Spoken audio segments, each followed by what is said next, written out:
네, 조금 전 전해드렸는데요. 의료대란 문제를 풀기 위한 여야 의정 협의체 구성 문제 지금 정치권의 현안으로 던져져 있고요.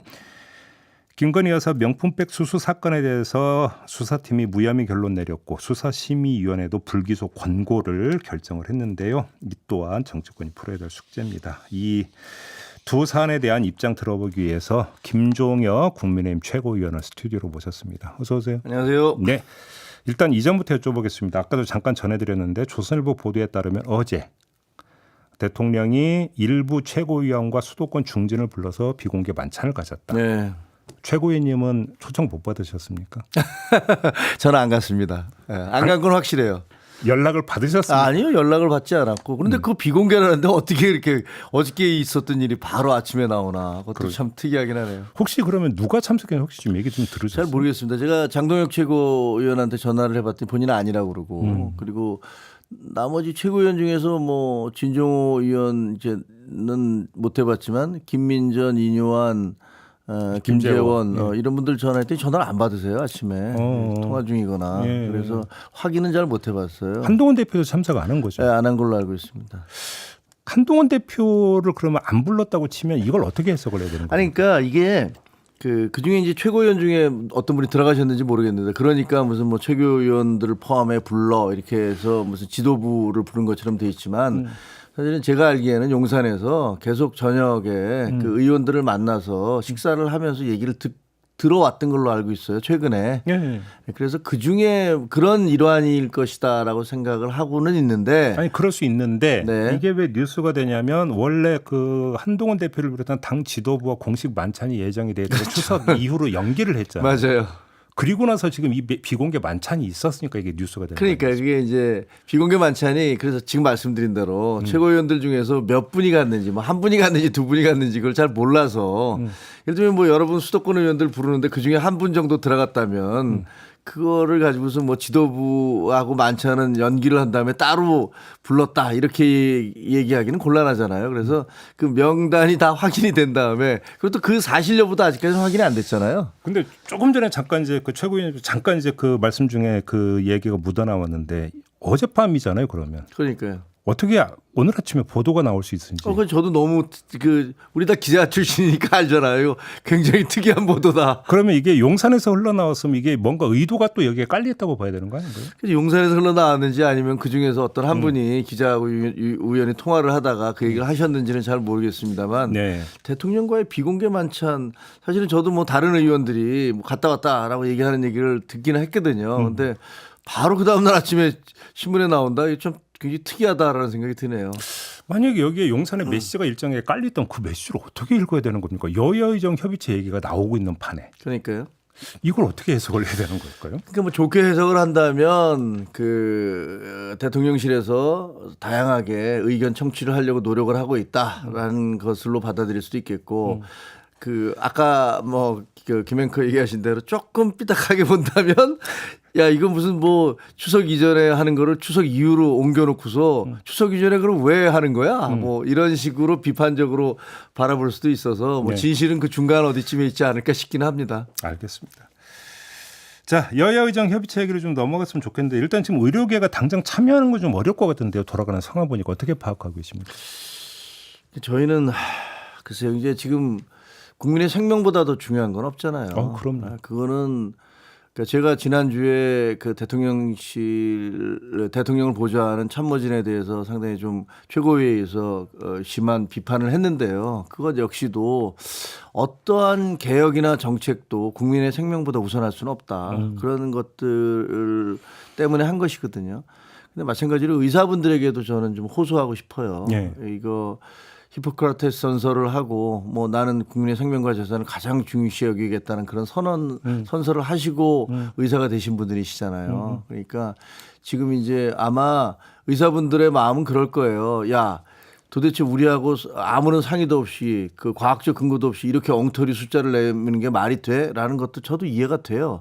그리고 또 우리를 그냥 일방적으로 이기적인 집단으로 몰아붙여? 라고 하는 것도 그 분노 저는 이해합니다. 왜냐하면 그 이전에 우리가 메르스라든가 그다음에 그 코로나가 있었을 때 목숨 걸고 환자들을 구한 분도 또 의사들이거든요. 그럼요. 예. 그러니까 의사 지금의 이기적인 집단으로 매도되는 의사들과 그때 당시에 목숨 걸고 헌신한 의사들이 다른 사람이 아니잖아요. 똑같은 사람인데 그걸 어떤 때는 뭐 마치 영웅인 것처럼 떠받들고 또 어떤 때는 뭐 굉장히 이기적인 사람인 것처럼 매도하는 거 이거 다 옳지 않거든요.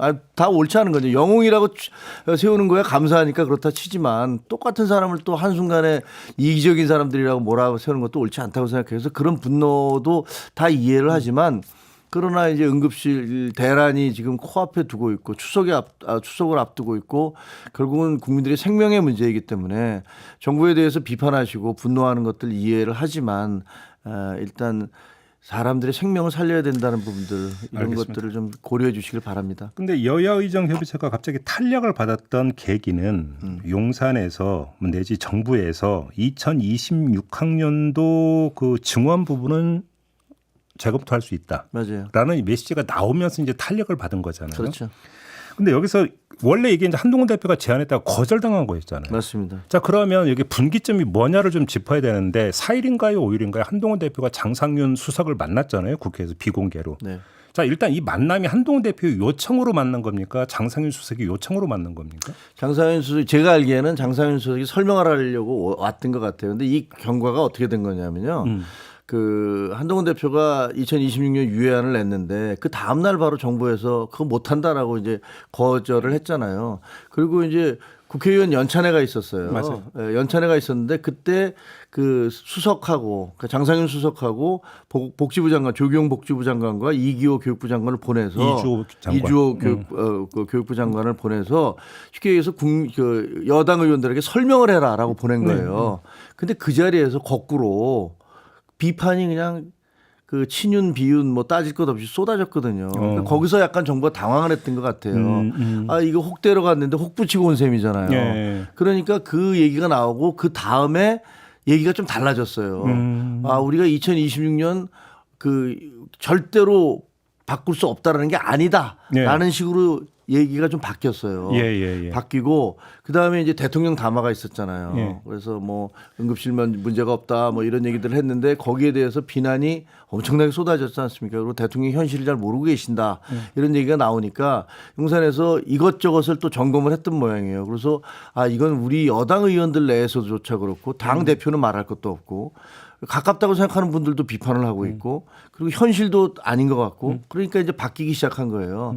그래서 결론적으로는 이거 안 되겠구나. 그냥 그 한동훈 안을 받아들일 수밖에 없겠구나라는 쪽으로 돌아선 것 같아요. 그 최고위원님이 최고위원 회의에서 이제 그 책임자라고 발언의 어떤 결정계 박민수 차관의 이른바 설화. 저희 인터뷰에서 했던 발언인데 네, 그게 알아요. 이것도 결정적 계기로 작용을 했다고 보세요? 분명히 그렇죠. 그건 뭐 그 여론에 상당히 심각한 영향을 미치던 것 같은데. 국민적 눈높이에 전혀 맞지도 않고 네. 이해할 수도 없는 발언이었죠. 본인이 의사가 아니시잖아요. 근데 네. 뭐 중증 경증을 어떻게 네. 판단할 것이며 그때 우리 최고회의에서 비공개 최고회의에서 인요한 그 최고가 그러시더라고요. 아니 심근경색증 있는 사람은 멀쩡하게 전화해도 그러다가 쓰러지는 거예요. 이런 얘기도 하고 뇌졸중도 반쪽만 올 수 있는데 그거 전혀 말 안 되는 소리예요. 이렇게 얘기하시더라고요. 의사분이 그렇게 얘기하시는데 뭐 선무당이 뭘 잡는다고 사람 잡는다고 그 본인이 아무리 뭐 복지부 전문가라 하더라도 그런 식의 표현을 해서 국민들의 염장을 지르는 건 가뜩이나 지금 뭐 우울한데 말이 안 되는 거죠. 그러니까 여론이 급속히 악화되면서 결국은 용산이 이제 기조 변화를 끌어냈다고 일단 그렇게 중간 정리를 하는데 근데 문제는 의료계는 2026학년은 말할 것도 없고 내년도 그것도 백지화해야 되는데 2주장을 하고 있는데 받아들여질 여지가 조금이라도 있습니까? 그건 뭐 제가 얘기할 수는 없는 건데요. 네. 근데 사실은 오늘부터 이미 수시 접수가 시작되잖아요. 맞습니다. 그렇게 되면은 이게 또 뒤집어질 경우에는 아마 우리 학생들 수험생과 수험생 학부모 그다음에 뭐 교사들 네. 학원 뭐 이른바 교육계가 전부 다 뒤집힐 거 아닙니까? 그러니까 이제 여러 가지를 고려하지 않고 정책이 왔다 갔다 하다 보면 이런 부작용을 낳는다는 거는 이제 우리가 확인을 했는데 그래서 제가 아까 의사분들에게 좀 그 심정을 이해를 하겠지만 이제 이것을 더 큰 문제를 또 더 큰 문제로 이어진다면 나라 전체가 정말 대혼란에 빠질 것 같아요. 그래서 그런 것들도 좀 고려해 주십사 하는 말씀을 드리는 거죠. 그러면 한동훈 대표나 국민의힘 누군가가 되든지 간에 물밑에서 의료계를 좀 설득하는 작업은 좀 진행이 되고 있는 건가요? 네, 하고 있습니다. 그래서 그래요? 예, 제가 알기에는 어제도 뭐 그 한동훈 대표가 네. 이렇게 전화를 하신 걸로 알고 있고요. 그래요? 예, 그리고 또 한지아 우리 의사시잖아요. 네. 수석 대변인도 그러니까 다방면으로 저희 쪽에서는 저도 대표한테 한 대표가 좀 아시는 분이 있으면 의료계에 연락을 좀 해달라. 반응이 좀 어떻대요? 의료계에서는. 의료계 모르겠습니다. 그 반응까지는 제가 잘 모르겠고요. 저도 이제 우리 의료계에 있는 그 대한협회에 있는 어떤 분한테 문자를 보냈더니 뭐 잘 알겠는데 잘 알겠다는 말씀만 하시더라고. 그러니까 뭐 그거 제가 얘기한다고 그래서 네 알겠습니다 그러실 리는 없을 거 아닙니까? 근데 용산 관계자는 만약에 의료계가 당장 참여가 어려우면 여야정 협의체라도 가동하자라는 입장을 내놨는데 그게 가동이 될 것인지 그다음에 가동이 된다고 의료계 설득이 안 된 상태에서 뭐가 그러면 도출이 될 수 있는지 궁금하거든요. 이게 그거는 뭐 별로 좋은 방안은 아닌 것 같고요. 그렇죠. 어떻게 해서라도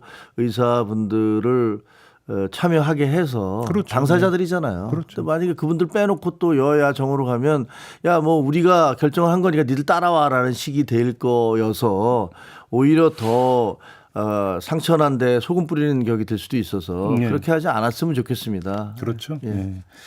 모신 김에 지금 김건희 여사 명품백 사건에 대해서 수사팀은 무혐의 결론 내렸고 수사심의위원회도 불기소 권고를 내렸습니다. 자, 근데 민주당은 지금 이제 김건희 특검법 다시 발의한다는 거 아니겠습니까? 어떤 입장이십니까? 저는 그러니까 국민 감정이라는 것과 네. 그다음에 이제 법 실질적인 조사 결과가 아주 불일치할 수가 있어요. 근데 제가 그 수사 결과를 제대로 보지 못했기 때문에 뭐 때문에 뭐 정확히 어떤 조사 결과에 의해서 그 불기소를 하기로 했는지 잘 모르겠고요. 그리고 물론 그것이 전혀 국민적 법 감정에 안 맞는다는 건 저는 알고 그건 맞다고 생각을 해요. 네. 근데 또 하나 수사심의회는 이제 여러분들로 이제 구성을 해서 그 소위 말하는 민간인들의 의견을 구한 건데 거기서도 불기소라고 얘기를 했기 때문에 네. 그것 자체에 대해서 제가 뭐라고 얘기하기는 다 무슨 예를 들어서 우리가 그 공론화위원회 같은 걸 열었을 때 옛날에 원전에 대해서도 공론화위원회를 열었는데 그때 당시 문재인 정부의 기조와는 전혀 다른 결론이 내려졌었잖아요. 그래서 그렇게 여러분들이 모여서 내린 결론을 내용을 보지 않은 상태에서 제가 왈가왈부하는 건 별로 적절치는 않아 보인다라는 생각이 듭니다. 그러면 특검법 발의는 어떻게 생각하십니까? 특검법은 야당으로서는 얼마든지 그럴 수 있다라고 생각을 해요. 그런데 그래요? 도이치모터스 수사 결과가 이제 2심이 곧 발표되잖아요. 네, 12일, 4일 뒤에. 발표되고 그러니까 사실 특검이라는 것은 그 여론에 의해서 많이 좌우되는 게 사실이지 않습니까? 네네네. 그거는 헌법재판과 마찬가지로 여론의 그 국민들의 어떤 감정을 반영하는 것이 맞기 때문에 그 결과까지 보고 그다음에 야당은 아마 그렇게 주장하는 것 자체를 뭐 저희도 반대로 얼마든지 그 상대편에 대해서 특검을 주장할 수는 있는 거니까 그거는 그럴 수도 있다고 보는데요. 네. 그 내용들을 보면서 여야가 그 합의를 해야 되겠죠. 만약에 그러니까 처리를 하려면 도이치모터스 사건 2심 판결까지 보고 해라.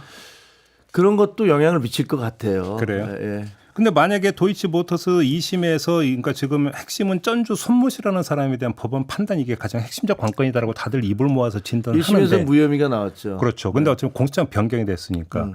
근데 만약에 방조 혐의를 그 법원이 인정을 한다면 그때는 국민의힘 입장을 어떻게 조정해야 되는 겁니까? 글쎄요, 그 제가 협상 당사자가 아니니까 네. 그 원내대표의 그 권한이시니까 그걸 제가 뭐라고 얘기할 수도 없고. 근데 만약에 그게 유죄로 나오면 상당 부분 어쨌든 논리적 근거가 좀 약해지는 거잖아요. 방어할 수 있는 논리적 근거가 김건희에서 약해지는 거잖아요. 기소는 어차피 불가피한 거 아닙니까? 뭐 그렇게 되면 아니 모르죠. 그건 뭐 검찰이 어떻게 할지 모르죠. 만약에 법원 판결에서 그게 손모 씨가 유죄다. 유죄가 나오는데 그러면 김건희 여사는 어떻게 되느냐에 대한 부분도 그러니까요. 그게 언급이 될지 안 될지는 잘 모르겠어요. 예. 그런데 그렇게 되면은 뭐 야당에서는 뭐 이거 손모 씨가 유죄가 됐으니까 김건희 여사도 유죄 아니냐 주장을 하겠죠. 근데 그거는 그 법 전문가가 아니어서 그런 것들을 어떻게 의율해서 해석할 수 있을지는 저는 사실은 잘 모르겠습니다. 그래서 말하기는 참 조심스럽네요. 알겠습니다. 그건 뭐 어차피 이제 사흘 뒤니까 네. 법원 판결을 보고 좀 다시 한번 얘기를 좀 네. 해야 될 것 같습니다. 자, 오늘 말씀은 이렇게 좀 마무리하죠. 고맙습니다. 네, 고맙습니다. 네, 김종혁 국민의힘 최고위원과 함께했습니다.